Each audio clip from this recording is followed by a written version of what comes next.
Əhl-i-Sünnə alimlər deyir, mən kuntu mövla, Peyğəmbər deyəndə mən kimin mövlasıyam, Əli də onun mövlası, dost nəzərə tutub. Yəni, Əli mənim dostumdur, siz ona dost olun. Birinci cavab budur. Vəli kəlməsi, mövla kəlməsi. Düzdür, lüğətdən içinə mənası var, amma birinci mənası rəhbərdir. O birisi mənalar ondan sonradır. Lüğəti araşdıra bilərsiniz. Necə ki, məsələn, şirin bir mənası heyvandır, yırtıcı heyvan. Bir də mənası nədir? Şücaətdir. Düz deyil. İlk mənası nədir? O yırtıcı heyvan. İkinci mənası nədir? Şücaət. Mövla, vəli kəlməsinin ilk mənası rəhbərdir.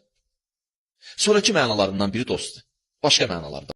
Mənim, bu vida həccində bir kəlmə var ki, mən kimin mövlasıyam, Əli onun mövlasıdır.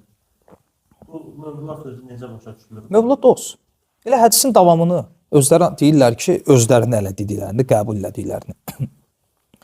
Hədisin davamında gəlir ki, kim onu özünə dost tutsa, Allah onun dostudur. Düşmən tutsa, Allah onun düşməni. Nə dedi? Dost tutsa. Və salamdır. Aydındır yəni. Və bilsin necədir? Quran musaf verin bir dənə. Bir dənə misal verim sizə. Bir dənə musaf verin. Fikir verin. Bundan qabaq bir ayə deyim. Ya eyyuhəl-ləzīnə əmənu la tərfə'u əsvatakum fəvqə səvtin nəbi. Ey iman edənlər, səsvisi Allah Rasulundan yuxarı qaldırmayın. Bilmədən əməllərimiz puç olar. Bəzi təfsirlərdə gəlir ki, bu ayənin nazil olma səbəblərindən birisi də Əbu Bakr Ömər barədə olur. Çünki səsini Allah Rasulunun səsindən, yəni danışıq, yəni tərzi, yəni səs olaraq o mənada. Ki qorxurdu ki, yəni buna görə əməllərin puç olar və s. Bunu o Şiə alimi Hilli gətirəndə İbn Teymiyyə rəhmətullahi aleyh ona cavab verir axı. Cavab verəndə deyir ki, sən orada da ümumiyyətlə şeylər də bu məşhurdur ya. Buna bilirsiniz nəyi sübut eləmək istəyirlər?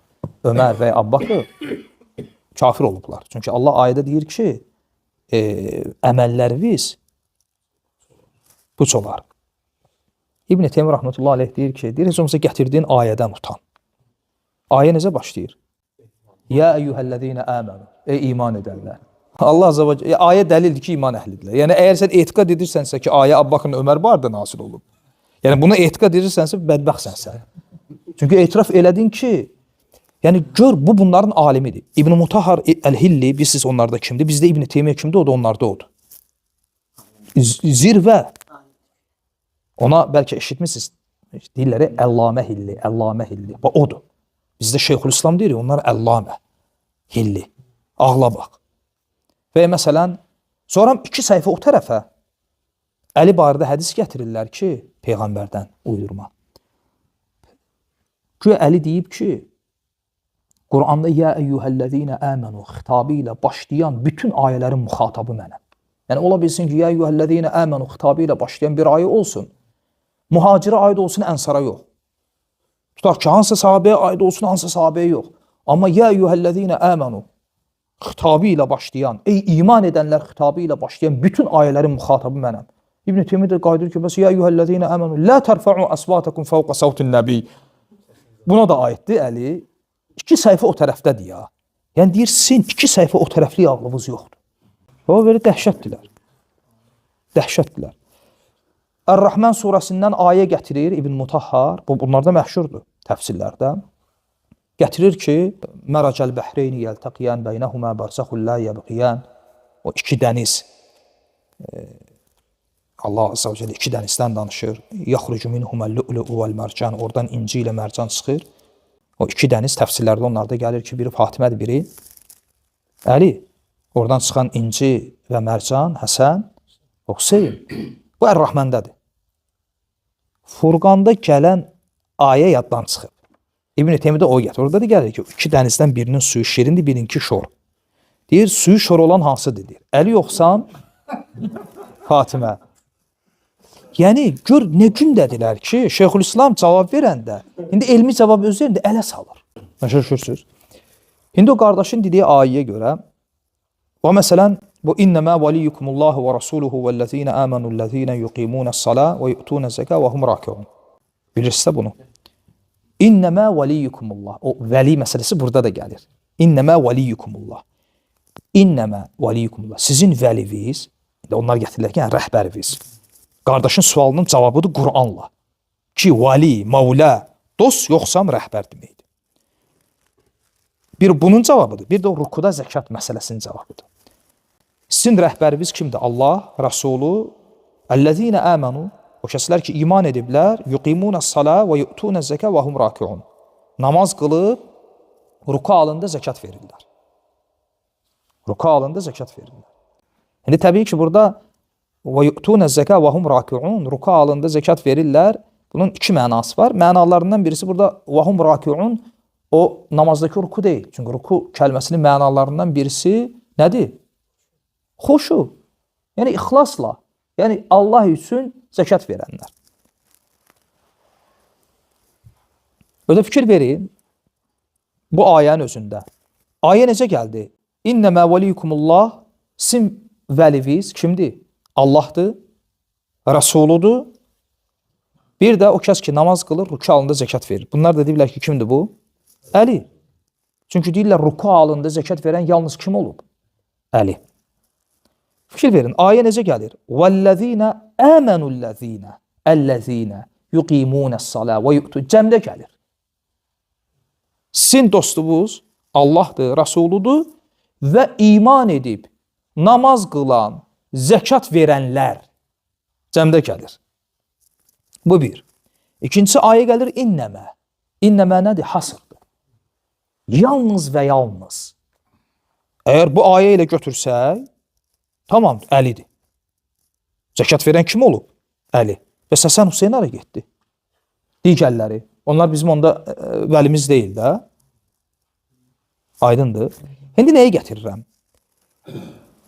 O vəli kəlməsinin bu mənası. Biz təfsir qaydaları dərsində qayda keçmişdik ki, əs-siyaq mu'tabarun fi ta'yinil məna əv fi fəhmil əyə. Cürbəcür formada. Siyaq, ayənin siyaqı, yəni ayələrin tərtibatı, ayəni başa düşməkdə rol oynayır. Bu qaydadır. Biz ayrıca bu barədə dərs götürmüşük. İndi həmin qaydanı burada tətbiq edək ki, orada da mən bilən bu qaydanı gətirmişəm. Bu misalı gətirmişəm orada? Hə, bilmirəm. Bax, indi baxaq. İnnəmə vəliyyukumullah. Fikir verin, bunları gör. Ayə harada başlayır? Ayə budur, 55. Bu söhbət var, ha, bilsiz haradan başlayır? Buradan. Ta səhifənin əvvəlindən. Buradan başlayır. Burada bitir. Onlar bütün hamısını buraxıblar. Fikir verin, bu 55-də. Təsəvvür edin, bütün səhifə eyni mövzudan danışır. İndi gəl oxuyaq. Özünüz təyin edin burada vəli. Rəhbərdir, yoxsam dostdur. Bax.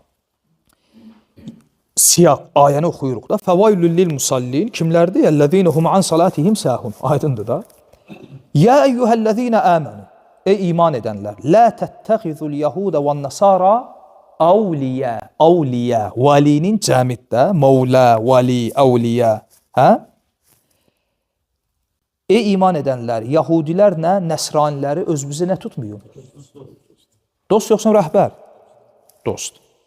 Ba'duhum avliya'u ba'd. Onlar bir-birlərinin və mən yətəvəlləhum, yətəvəllə, təvəllə, vali feiliddə minkum fə innəhu minhum. Onları kim dost tutsa o da onlardandır. Bu 51. Sonra gəlir 52, yəni eyni mənadadır. Gəlir, sonra 55. Deməli 51-də Allah Azza və Cəllə Yahudi və Nəsraniləri dost tutmağı neynədir? Qadağan elədi. Bir şey qadağan elədi. İndi bizim dostumuz kimdir onda? Onu deyir. İnnəmə vəliyyukum. Sizin dostunuz yalnız və yalnız Allah və Rasuluhu vəl-ləzinə əmənu. Sizin dostunuz yalnız və yalnız Allahdır, Rasuludur və iman gətirib, namaz qılıb, zəkat verən möminlərdir. Bu neçədir? 55. İndi bir də 56-ya düşək. وَمَنْ يَتَوَلَّ اللّٰهَ وَرَسُولَهُ وَالَّذ۪ينَ آمَنُوا. Fikir verin. Kim Allahı, Rasulunu və iman edənləri özünə dost tutsa فَاِنَّ حِزْبَ اللّٰهُمُ الْغَالِبُونَ. Bilsin ki, qalib olan Allahın hizbidir, Allahın dəstəsidir. 55-də nə dedi? Sizin vəliniz kimdir? Allah, Rəsulu və iman gətirənlər. 56-da deyir ki, kim Allahı, Rəsulunu və iman gətirənləri özünə dost tutsa, hə? Sonra bu 56. İndi 57-yə baxaq. Ya eyyuhellezine amanu la tettehizul-lezine ittehadu dinakum huzevan ve la'iba minellezine utul kitabe min qablikum vel kuffara awliya. Vattaqullaha in kuntum mu'minin. Ey iman edenler, kitab əhlindən sizin dininizi ələ salan, lağa qoyan adamları və kafirləri özünüzə dost tutmayın. Allahdan qorxun, əgər həqiqi möminlərsinizsə. Buna da qutarır. Fikir versiniz. Bütün siyaqa hamısını qoyublar kənara. Bilirsiniz niyə bunu belə eləyirlər? Əslində normalda bu elə bir, biz ona görə deyirik, tülkü elə belədən demirik. Bu elə bir məzhəbdir ki, elə bir hilə üzərində qurulub ki, bax, normalda bu səhifəni sən götür, ürəyin istədiyin adamı oxutdur, İnnəmə valiyyukumullah ayəsinə dost mənasından başqasını verə biləsi deyil. Bu mümkün deyil, yəni. Bu siyaq sənə imkan vermir, axı aydındır da. Hə. İndi sənin bu silahın qabağında dura bilmək üçün onlar nə deyirlər? Keçən dərsdə biz dedik, dərsdən sonra. Onlar deyirlər ki, ayələrin tərtibatı var, ha. Bunu hamısı sahabələr qurtdalayıblar. Bu ayəni soxublar bura. Yəni onlara görə innəmə valiyyukumullah başqa yerdə olub. Gətiriblər, soxublar bura. Ki, sən vali sözünü dost mənasında başa düşəsən. Məsələn, ey ev əhli, Allah sizi təmizləmək istəyir ayəsini gəlib indi Əhzabdan oxusaq. Ayə 5 ayə qabaqdan başlayır. Ya nisə ən-nəbi. Ey Peyğəmbərin xanımları. Tamam, ya əhli beyt kəlməsi lazımdır sənə. Elə həmin Əhzab 33 nəyinə başlayır? وَقَرْنَ فِي بُيُوتِكُنَّ Ey Peyğəmbərin zövcələri, evinizdə qərar tutun. Evinizdə, ev. Sonra 34-də deyir ki, ey Peyğəmbərin zövcələri, evinizdə oxunan kitabı və hikməti xatırlayın, ev. Bu ikisinin arasında deyir ki, ya əhlə beyt, ey ev əhli. Kimdir, söhbət kimlərdən gedir? Aydındır da, bunu uşağı da versən bilir. Yox, elə deyil. Həmin yer müstəqil ayə olub başqa surədə. Götürüb onu bilə-bilə soxublar ki, ora. Sən oxuyanda elə biləsən ki, Peyğəmbərin zövcələri əhl-i beytdəndir. Bu da nədir? Təhrifül Quran. Quran təhrifi etiqadı. Aydındır. Yəni bu şeydən o cür çıxırlar. Və Biharul Anvarda gəlir, onlar da hədisdir ki, pişik ev əhlindəndir. Yəni pişik əhl-i beytdən görən Allah Rasulunun zövcələri əhl-i beytdən görmür. Barakallahu fikum. Şiələr deyirlər, Peyğəmbər sallallahu aleyhi və səlləm Qədir Xunda xütbə verir və xütbəsində Həzrət Əlinin özündən sonra xəlifə olduğunu bəyan etməyə çalışır və bunun üçün bu sözləri istifadə edir. Mən kimin mövlasıyamsa, Əli də onun mövlasıdır. Burada problem budur ki, mövla sözü ərəb dilində çoxmənalı bir sözdür və Quranda keçən mövla, vəli sözləri hami, köməkçi, dost, sevilən və digər müxtəlif mənalarda istifadə olunmuşdur. Burada Hacı Ramil iddia edir ki, ərəb dilində lüğət alimlərinə görə mövla sözü istifadə olunduqda ağla gələn ilk məna rəhbər kəlməsidir. Əgər onun bu iddiaları doğru olsaydı, Quranda mövla kəlməsi istifadə olunan bütün ayələrdə bu söz rəhbər mənasında gəlməli idi. Yəni, mövla kəlməsi keçən bütün ayələrdə bu söz oxucu tərəfindən rəhbər mənasında başa düşülməlidir. Gəlin, bəzi ayələrə diqqət edək. Həcc surəsində 13-cü ayədə deyilir. O, zərəri faydasından daha yaxın olana dua edir. Onun dua etdiyi nə pis köməkçi, mövla, nə pis yoldaşdır. Burada mövla kəlməsi köməkçi mənasında istifadə olunmuşdur. Duxan surəsində 41-ci ayədə deyilir. O gün dostun dosta heç bir faydası olmayacaq və onlara heç bir köməklik də göstərilməyəcəkdir. Nisa surəsində 33-cü ayədə mövla sözü varis mənasında işlədilir. Hər kəs üçün valideynlərin və yaxın qohumlarının qoyub getdiklərindən varislər, mövlalar təyin etdik. Nəhl surəsində 76-cı ayədə mövla sözü ağa, qulun sahibi mənasında istifadə olunur. Əhzab surəsində 5-ci ayədə mövla sözü yaxın insan mənasında keçir və oğulluğa götürülən uşaqlarla bağlı buyurur. Onları öz atalarının adları ilə çağırın. Allah nəzdində bu daha ədalətlidir. Əgər onların atalarının kim olduğunu bilmirsinizsə, onları din qardaşlarınız və yaxınlarınız, mövlalarınız olaraq görün. Məryəm surəsində 5-ci ayədə isə Zəkəryanın dili ilə mövla sözü əmi oğulları, qohum-əqraba mənasında və vəli sözü oğul mənasında işlədilib. Ayədə deyilir, Mən özümdən sonra gələn qohum-əqrabamdan qorxuram, zövcəm də qısırdır, ona görə də öz tərəfindən mənə bir oğul ver. Mövla sözü o qədər geniş mənalı və istifadəsi şaxəli sözdür ki, onu kölə öz ağası üçün istifadə edə bilir, ağa isə öz köləsi üçün istifadə edə bilirdi. Mövla sözü azad edilmiş qul mənasını verdiyi kimi, himayəyə götürülmüş insan mənasını da verə bilirdi.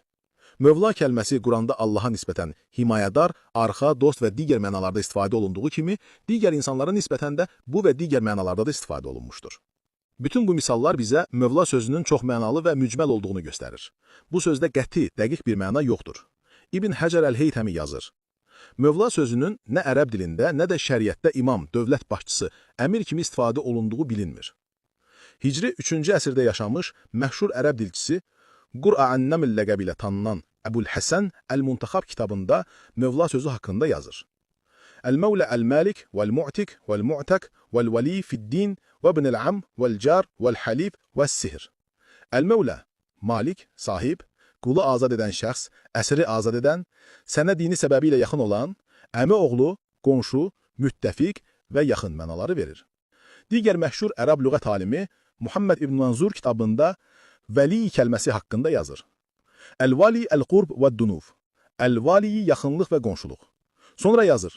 Vəl-məvlə əl-məlik, vəl-abd, vəl-mu'tiq, vəl-mu'təq, vəl-sahib, vəl-qarib, kəbinil-am və nəhvu, vəl-car, vəl-haliq, vəl-ibn, vəl-am, vəl-nəzil, vəl-şərik, vəbnul-uxt, vəl-vəli, vəl-rab, vəl-mun'im, vəl-mun'am aleyh, vəl-muhib, vəl-təbi' vəl-sihr.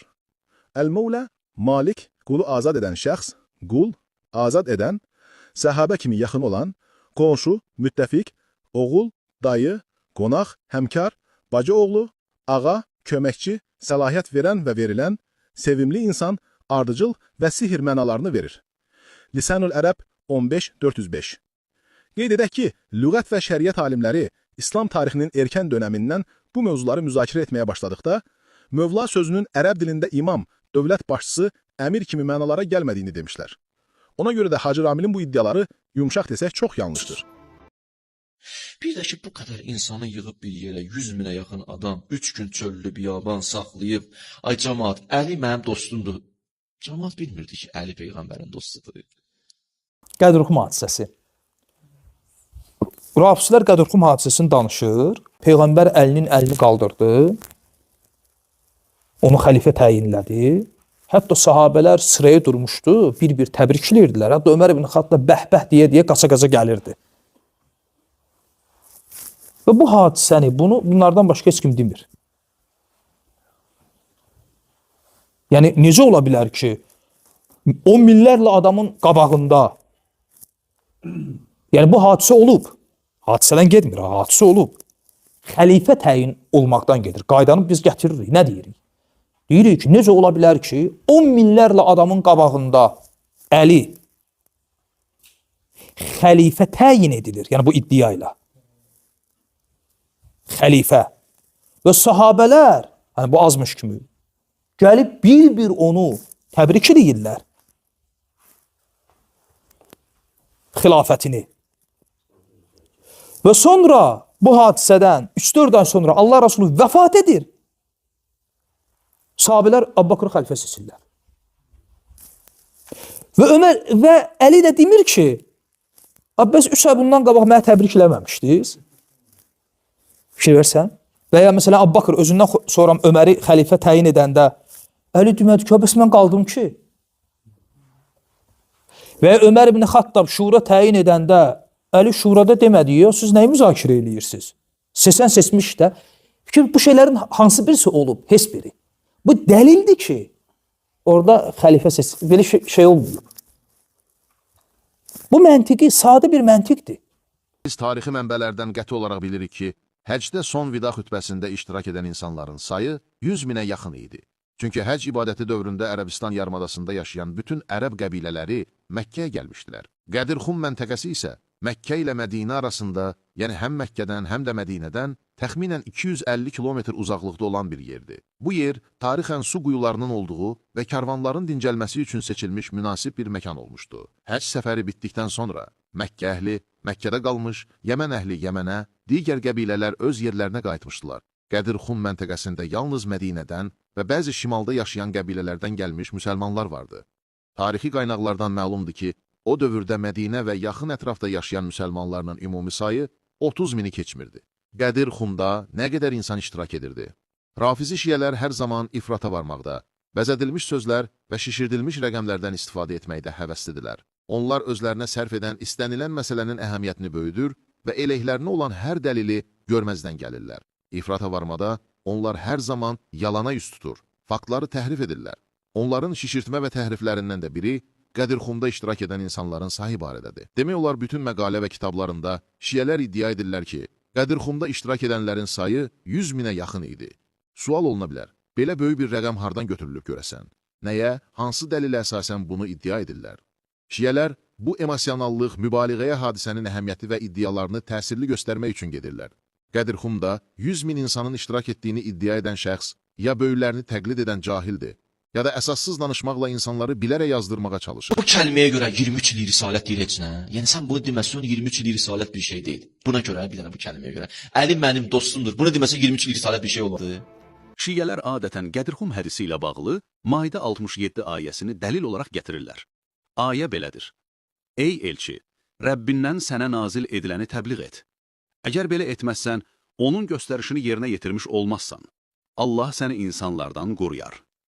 Şiyələrin iddialarına görə bu ayə nazil olana qədər Peyğəmbər sallallahu aleyhi və səlləm Həzrəti Əlini birbaşa təyin etməkdən çəkinirdi. Çünki ehtiyat edirdi ki, müsəlmanlar buna razı olmayacaq, etiraz edəcəklər. Lakin güya bu ayə nazil olduqdan sonra Peyğəmbər sallallahu aleyhi və səlləm Həzrəti Əlini Qədirxum çölündə özündən sonra vəsi təyin etdi.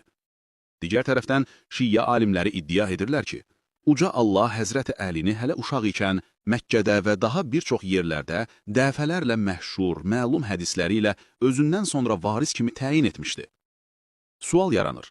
Əgər bu məsələ dəfələrlə bildirilmiş və hər kəs də bunu bu şəkildə başa düşmüşdüsə, Maidə 67 ayəsinin buna işarə etməsi, yəni Qədirxum hədisinin deyilməsi əbəs bir şey olardı. Burada şiyyələr etiraf etməlidirlər ki, ya bu ayədən öncə Peyğəmbər sallallahu aleyhi və səlləm Əlinin vilayəti haqqında heç bir şeyi təbliğ etməmişdi, ya da bunu etmişdi. Əgər birincinin doğru olduğunu desək, belə anlaşılacaq ki, ruku halında zəkat verənlər Maidə 55 ayəsi ilə Əlinin vəliliyi qəsd olunmurdu. Və həmçinin Allaha, elçisinə və sizdən olan əmr sahiblərinə itaət edin, Nisa 59 əmri gəldikdə, əmr sahibləri ilə başda Əli olmaqla imamlar qəsd olunmurdu. Çünki necə ola bilər ki, Allah Peyğəmbərinə bu cür ayələri endirsin, lakin Peyğəmbərimiz bu ayələrdə qəsd olunan mənanı müsəlmanlara bəyan etməsin. Ya da deməyimiz lazımdır ki, bu ayələrdə qəsd olunan Əlinin vilayəti idi və Peyğəmbər üzərinə düşən vəzifəni yerinə yetirmişdi. Müsəlmanlara bu ayələrdəki mənaları bəyan etmişdi. O zaman Maidə 3 ayəsində qəsd olunanın Əlinin vilayəti olmadığını deməyə məcburuq. Üstəlik, şiyyələrin iddiasına görə Maidə 67 ayəsi nazil olduqdan sonra, qorxma, Allah səni insanlardan qoruyacaq vədi verilsə də, Peyğəmbər bu dəfə də açıq, aşkar, mənası yəqinliklə bilinən əmir, xəlifə, rəhbər və sair sözlər deyil, mənası dost, himayədar, yardımçı, sevimli mənalarına gələn sözlə fikrini ifadə etmişdi. Bu ayənin nüzulu barədə İmam Suyuti yazır. Maidə surəsi Allah səni insanlardan qoruyar gecəsi nazil olmuşdu. İmam Tirmizi və Hakim Ayşədən rivayət edirlər ki, bu ayə nazil olana qədər Peyğəmbəri sallallahu aleyhi və səlləm səhabələr qoruyurdu. Ayə nazil olduqdan sonra Peyğəmbər sallallahu aleyhi və səlləm dedi, İnsanlar dağılsın, Allah Teala məni qoruyacağını vəd etmişdir. Taberani İbn Məlik Əl-Xuteymidən rivayət edir. Biz Peyğəmbəri bu ayə nazil olana qədər gecələr mühafizə edirdik. Bu ayə nazil olduqdan sonra biz bu işi tərk etdik. Tirmizi, Aməş, Şeyx İbn Hayyan, Hakim, Əbu Nueym və Beyhəqi nəql edirlər. Bu ayə nazil olana qədər Peyğəmbəri sallallahu aleyhi və səlləmi Məkkədə mühafizəçilər qoruyurdu. Abbas da onlardan biri idi. Bu ayə nazil olduqdan sonra Peyğəmbər sallallahu aleyhi və səlləm qorunmaqdan imtina etdi. Həmçinin nəql olunur ki, Əbu Təlib Peyğəmbəri qorumaq üçün mühafizəçilər göndərirdi.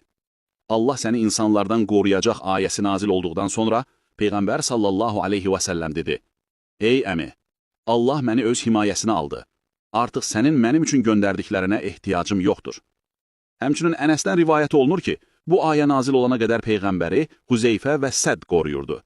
Ayə nazil olduqdan sonra o başını çadırdan çıxardıb dedi, ey insanlar, siz gedə bilərsiniz, Allah məni insanlardan qoruyacaqdır. Xülasə, bu ayənin Qədirxumla heç bir əlaqəsi yoxdur. Təfsir alimlərinin bir çoxuna görə ayə Məkkədə nazil olmuşdu. Ayələrin ümumi məzmunu isə Maidə 54-dən 68-ci ayələrə qədər davam edən ayələrdə əhli kitabdan fitnə fəsad törətmək niyyətində olan, azğınlıqda və küfürdə inatkarlıq edən kafirlərdən gedir. Quranda Maidə 59-cu ayədən 86-cı ayəyə qədər davam edən ayələrdə əhli kitabdan bəhs olunur. Bəzi təfsir kitablarında bu ayənin Həzrəti Əli haqqında Qədirxum günü nazil olması ilə bağlı varid olan rivayətlərin hamısı zəif və uydurmadır. Qeyd edək ki, heç bir etibarlı sünni mənbə ayənin Qədirxumda nazil olduğunu qeyd etmir. Şiyələrin sitat gətirdiyi zəif və uydurma xəbərlər Quran ayələrinin kontekstinə, tarixə, məntiqə və bu ayənin başqa bir vaxtda nazil olması ilə bağlı mötəbər xəbərlərə ziddir. Necə olur xəlifələr özündən sonranı düşünür, bizim Peyğəmbər özündən sonranı düşünmür? Birinci xəlifə, ikinci xəlifəni. İkinci xəlifə şura qurur. Deyir, ümmət qalmasın başlı başına. Birinci xəlifə düşündü, ikinci xəlifə düşündü. Peyğəmbər düşünmədi. Bu olar. Bu qədər mühüm məsələni qoydu getdi. Münafiqlərin özdə mövcud olduğu vəziyyətdə, digər cəhətdən Roma və İran kimi iki dənə böyük imperiya olduğu təqdirdə, onlar da narahat idilər İslamın inkişafından. Peyğəmbər başlı-başına qoydu gedir. Ərəb qəbilələri arasında bu qədər düşmənçilik olduğu təqdirdə Peyğəmbər qoyur başlı-başına gedir. Şiyələr adətən sual verirlər ki, necə ola bilər ki, Peyğəmbər sallallahu aleyhi və səlləm özündən sonra ümmətini başsız qoysun və heç kəsi özündən sonra yerinə təyin etməsin? Əvvəla bu şübhəni ortaya atan şiyələrə sual edirik. Məyər Allah Rəsulu sallallahu aleyhi və səlləm 23 ilə nazil olmuş və ən böyük möcüzəsi, ən böyük əmanəti adlandırdığı Quran kitabı haqqında bir vəsiyyət etdimi? Axı o vəfat edəndə Quran vahid müshəf, kitab halında deyildi. Məyər o, Qur'anın taleyi ilə bağlı narahat olmurdumu?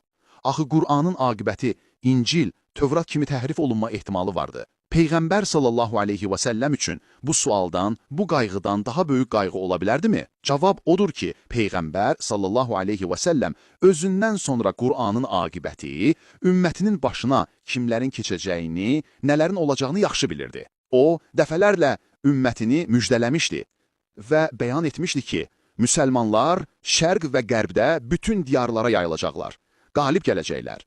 O, əlbəttə, özündən sonra kimin xəlifə olacağını yaxşı bilirdi. Bunu təbii ki, ona uca Allah xəbər vermişdi. Ona görə nə Qur'an, nə də ki, özündən sonra xilafət barədə konkret heç bir vəsiyyət etmədi. Çünki Allah ona olacaqları bildirmişdi və o bu barədə rahat idi və xüsusi olaraq vəsiyyət etməyə lüzum görməmişdi. Digər insanlar isə gələcəkdə olacaqlardan xəbərsizdir və ona görə vəsiyyət etməyə, işləri səhmana salmağa böyük ehtiyac duyurlar. Örnək olaraq bir necə səhih hədisi təqdim edək. Səhih Əl-Buxaridə və Səhih Muslimdə Həzrəti Ayişədən nəql olunur ki, Peyğəmbər sallallahu aleyhi və səlləm xəstələndiyi zaman mənə dedi ki, atanı və qardaşını mənim yanıma çağır ki, bir yazı yazdırım. Qorxuram ki, kimsə iştahalı biri qalxıb desin ki, mən buna daha layiqəm. Lakin Allah və möminlər Əbu Bəkirdən başqasına razı olmazlar. Bu mənada olan hədislər Müsnəd Əhməd və digər hədis kitablarında fərqli ravilərdən nəql olunmuşdur. Həmçinin, Səhih Buxaridə varid olan aşağıdakı hədis bizə göstərir ki, Həzrəti Əli xəlifə olmaq haqqında düşünmürdü və ya onun təyinatı barədə heç nə bilmirdi. Əli ibn Əbu Talib Rəsulullahın son xəstəliyi zamanı onun yanından bayıra çıxdı. İnsanlar dedilər, ey Əbul Həsən, Rəsulullah səhər yuxudan necə uyandı? Əli dedi, Allaha həmd olsun ki, xəstəliyi biraz yüngülləşdi. Onun bu cavabını işlən Abbas ibn Abdülmuttəlib onun əlini tutaraq belə dedi, Vallahi, sən 3 gün sonra Əsanın qulu xəlifəyə məmur olacaqsan. Allaha and olsun ki, mən Rəsulullahın bu xəstəlikdən vəfat edəcəyini güman edirəm. Çünki mən Əbdülmüttəlib oğullarının ölüm anında üzlərinin necə olduğuna bələdəm. İndi gəl birlikdə Rəsulullahın yanına gedək. Bu iş kimdə olacaq? Bunu bilək. Yox, əgər bizdən başqasına aid olacaqsa, bunu da öyrənək və bizi ona vəsiyyət etsin. Əli dedi, vallahi, əgər biz bu işi Rəsulullahdan soruşsaq və o bizə bu işi verməsə, ondan sonra insanlar bunu dəlil gətirərək xəlifəliyi bizə verməzlər. Allaha and olsun ki, buna görə xəlifəlik məsələsini mən Rəsulullahdan soruşmayacağam. Deməli, aydın oldu ki, şiələrin gətirdikləri şübhənin, iddiaların heç bir əqli və nəqli əsası yoxdur. Bu ondan qaynaqlanır ki, məcusi farslarda şahın qanı soyu müqəddəs hesab olunurdu və onlar hakimiyyətin müqəddəs soyun irsən atadan oğula və ya soyundan bir nəfərə keçdiyinə inanırdılar. Məcusilərin dinindən, adətlərindən təsirlənmiş bəzi şiyə firqələrinin təsəvvüründə İslam dini bir nəslin soyun müqəddəs hesab olunub, iqtidarın onun əlində olması kimi başa düşülürdü. Ona görə də şiyyələr anlaya bilmirlər ki, necə ola bilər ki, Peyğəmbərə sallallahu aleyhi və səlləmə özündən sonra hakimiyyəti öz soyuna həvalə etməsin. Bütün bu düşüncə suallar bu təfəkkürdən doğur. Allah Rəsulu sallallahu aleyhi və səlləm vəfat edəndə səhabələr arasında yüzlərlə Qur'an hafizi var idi. Bunların arasında İbn Məsud, Ubey ibn Kəb, Əli ibn Əbu Talib, Muaz ibn Cəbəl, Ənəs ibn Malik, Cabir ibn Abdullah, Abdullah ibn Amr, Abdullah ibn Ömər kimi alim səhabələr vardı.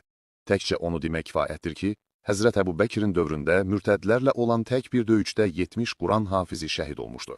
Sahabələr Əbu Bəkirin dövründə Ərəbistan yarımadasını fəth etmiş, Həzrəti Ömər dövründə Sasani İranı və Roma imperiyasını məğlub edib, Misirdən Qafqaza qədər böyük bir coğrafiyanı ələ keçirmişdilər. Qısa müddət ərzində baş vermiş bu hadisələr, sahabələrin nə dərəcədə imanlı, hazırlıqlı və qüdrətli olduqlarını göstərirdi. Bu, onların yetişdiyi məktəbin səviyyəsini göstərirdi. Ona görə bu kəlmə, mən kimin dostuyamsa, Əli də onun dostu deyil, mən kimin rəhbəriyəmsə, Əli də onun rəhbəridir. Bax, bu məyus edir. Bu məyus edir düşmənləri. Və buna görə Allah deyir, Yəqsimükə, narahat olma, qoruyacam səni. Qoruyacam səni, ürəyimi sıxma. Cəmaat buna narahat olur. Əli Peyğəmbərin dostu buna narahatçılığı yoxdur. Buna narahatdır. Və bunu çatdırması 23 il olacaq. Bu qədər mühümmədir. Deməli, şiələr sanki Allah Rəsulunun qəsd etmədiyi, heç bir sahabənin, hətta Həzrət Əlinin başa düşmədiyi bu mənanı onlara nisbət etməyə çalışırlar. Məyər Allah Rəsulu sallallahu aleyhi və səlləm insanların açıq şəkildə başa düşəcəyi xəlifə, əmir, rəhbər kimi sözlərdən istifadə edə bilməzdi? Axı o, insanların ən bəlağətli, fəsahətli olanı idi. Hər şeydən öncə, burada mühüm məsələ odur ki, indiki şiələrin iddia etdiyi bu mənaya səhabələrdən heç kəs etiqad etmirdi. Yəni, bu xütbəyə şahid olmuş minlərlə səhabə, Həzrət Əli, Əhl-i Beyt daxil heç kəs bu sözləri xəlifə, rəhbər mənasında başa düşməmişdi. Şiələrdən soruşsaq ki, sahabələr, Həzrət Əli, Əhl-i Beyt, Bənu Haşim, bütün qəbilələr, onlardan sonra gələn tabiin nəsli, ilk dövr alimləri sizin iddia etdiyinizi iddia edirdilər yoxsa yox? Hansı səhabə, hansı tabiin, Həzrət Əli özü daxil bu illər ərzində qalxıb belə bir mühüm etiqadi məsələdə öz etirazını bildirdi, Allahın əmrini, Qədir Xum hadisəsini imaməti dəlil olaraq gətirdi. Şiələrin bu mühüm, vacib suala cavabları yoxdur. Biz hədislər və tarixdən bilirik ki, istər Səqifədə Həzrət Əbu Bəkir xəlfə seçilərkən aparılmış müzakirələrdə, istər Həzrət Osman xəlfə seçilərkən aparılmış müzakirələrdə heç kəs Həzrət Əli özü daxil Qədir Xum hadisəsini xilafətə dair dəlil olaraq göstərməmişdilər. Yəni 100 min səhabə, bütün müsəlmanlar, Həzrət Əli, Əhl-i Beyt, Bənu Haşim, heç kəs Qədir Xum xütbəsini Həzrət Əlinin xilafətinə dair işarə kimi başa düşməmişdi. Əgər onlar bunu xilafətə dəlil olaraq başa düşsəydilər, bunu mütləq kimsə dilə gətirməli idi. Hədislər və tarixdən bilirik ki, Həzrət Əli, ümumən səhabələr adi fikri məsələlərdə belə yanlış bir şey gördükdə ona mütləq etiraz edər və bunu birbaşa xəlfənin önündə edərdilər. Elə isə necə ola bilər ki, Qədir Xum Allahın əmri, göstərişi olsun, bunu Peyğəmbər sallallahu aleyhi və səlləm 100 min insanın önündə bəyan etsin, sonra hamı da buna sussun, etiraz edib heç müzakirə belə etməsinlər. Qədir Xum hadisəsi tarixdə baş vermiş bir hadisədir və onun baş verməsinin xüsusi səbəbi var. Bəzi insanlar isə tarixdə baş vermiş bəsit bir hadisəni böyük bir bayrama çeviriblər və sanki İmam Əli radiyallahu anhunun xilafətinə dəlil kimi qəbul edirlər. Halbuki nə İslam alimləri, nə də müsəlmanların icması, ittifaqı bunu belə başa düşməyiblər. Tarix boyu bu belə başa düşülməyibdir, bu dəlillər. Və bu hadisənin tarixindən danışsaq, bildiyimiz kimi Peyğəmbərimiz sallallahu aleyhi və səlləm vida həccinə etmişdi və artıq İslamın bütün hökmləri, əhkamları tamamlanmışdır. Və Peyğəmbər sallallahu aleyhi və səlləm həcci tamamladıqdan sonra üzü Məkkədən Mədinəyə tərəf yol alır. Mədinə yolunun üzərində Xum adlı bir vadi olur. Və həmin vadiyə çatanda Peyğəmbər sallallahu aleyhi və səlləm səhabələri ilə qərara gəlir ki, həmin yerdə istirahət eləsinlər. Və Peyğəmbər sallallahu aleyhi və səlləmin adətindən idi ki, səhabələrinə bütün hallarında münasib olan kimi nəsihət eləsin, moizə eləsin, onlara bəzi tövsiyələr eləsin. Xum adlı vadidə Peyğəmbər sallallahu aleyhi və səlləm qərara gəlir ki, səhabələr istirahət eləyən məqamda onlara bəzi moizələr etsin, öyüd nəsihətlər versin. Və həmin yerdə Peyğəmbər sallallahu aleyhi və səlləm qarşı tərəfin dəlil gətirdiyi hansı ki bayrama çeviriblər, həmin sözü işlədir ki, mən kimin mövlasıyamsa, Əli onun mövlasıdır. Yəni, mən kimin dostuyamsa, Əli onun dostudur. Niyə Peyğəmbər sallallahu aleyhi ve sellem belə bir söz işlətmişdi? Çünki Əli haqqında, radiyallahu anhu haqqında bəzi narazılıqlar var idi. Xüsusən də bəzi ərəb qəbilələri arasında qənimətlərin bölüşdürülməsi məsələsində narazılıqlar var idi. Və bu narazılığın səbəbi Əli radiyallahu anhunun bəzi ərəb qəbilələri arasında bölüşdürülən qənimətlərin üzərinə təyin etdiyi şəxslər haqqında idi. Və bu narazılıq artıq Peyğəmbər sallallahu aleyhi və səlləmə gəlib çatmışdı. Bu narazılıq həcdən qabaq baş vermişdi. Həcdən sonra isə onlar üzü Mədinəyə yol alarkən Peyğəmbərə bu narazılığı bildirirlər. Peyğəmbər sallallahu aleyhi və səlləm də həm Əli radiyallahu anhunun orada olmasından, həm də həmin qəbilələrdən bəzi insanların orada olmasını fürsət bilib, onların arasını barışdırmaq istəyir. Və bu söhbətlərə son qoymaq üçün, onların arasını düzəltmək üçün Peyğəmbər sallallahu aleyhi və səlləm deyir ki, mən kimin dostuyamsa, Əli də onun dostudur. Hadisənin tarixi reallığı budur, hadisənin baş vermə səbəbi budur və çox bəsitdir. Onların arasında narazılıq var, ərəb qəbilələri arasında Əli radiyallahu anhunun bəzi qənimətləri bölüşdürməsi haqqında narazılıq var və Peyğəmbər sallallahu aleyhi və səlləm bu narazılığı aradan qaldırmaq üçün deyir ki, mən kimin dostuyamsa, Əli də onun dostudur. Və bu narazılığı Peyğəmbər sallallahu aleyhi və səlləm aradan qaldırmaq üçün bu sözləri işlədir. Lakin biz bugün görürük ki, bu hədisi bəziləri başqa cür istifadə edir, hətta bayrama çevirirlər. Ümumiyyətlə, bu cür məsələləri, yəni 4 xəlifənin xəlifə olmasını bütün ümmət ittifaqla qəbul edibdir. Lakin məlum tayfadan başqa, məlum, yəni kimlər ki bunu inkar edir, onlardan başqa. Zaten İmam Əli radiyallahu anhu xəlifə oldu, bəli oldu, bunları öz alimləri də deyir. Öz alimləri də deyir ki, birinci olmadı, dördüncü oldu. Amma biz deyirik ki, dördüncü olmalıydı. Fəzilətdə də 1, 2, 3, 4 Əbu Bəkir radiyallahu anhu, Ömər radiyallahu anhu, Osman radiyallahu anhu və Əli radiyallahu anhu Əhl-i Sünnənin ittifaqı ilə fəzilətdə eynidirlər. Və məsələ budur. Lakin kimsə bu məsələləri qabardır, belə bir bayram keçirir və bu məsələni yenə Əhl-i Sünnəyə düşmənçilik üzərində qurur, məzhəb davası, təriqət davasına çevirir. Şək yoxdur ki, bu insanlar düzgün hərəkət etmirlər. Və şək yoxdur ki, tarix boyu müsəlmanlar arasına düşmüş düşmənçiliyi bir növ körükləməyə, qızışdırmağa çalışırlar. Məsələlər bu cür qoyulmalı deyil, məsələlər elmi şəkildə düzgün izah olunmalıdır. Təbii ki, bu mövzu həddindən artıq geniş mövzudur. Orada baş verən tarixi proseslər, müxtəlif rəvayətlər var. Hədisin müxtəlif ləfslərində kiçik fərqliliklər olmaqla mənası budur ki, Peyğəmbər sallallahu əleyhi və səlləm deyir ki, mən kimin dostuyamsa, Əli də onun dostudur. Beləcə söhbət bağlanır. Lakin görünür ki, bəzi insanlar tarixi düşmənçilikləri, xüsusən də Peyğəmbər sallallahu aleyhi və səlləmin səhabələrinə qarşı olan tarixi düşmənçiliyi tərk etmək istəmirlər.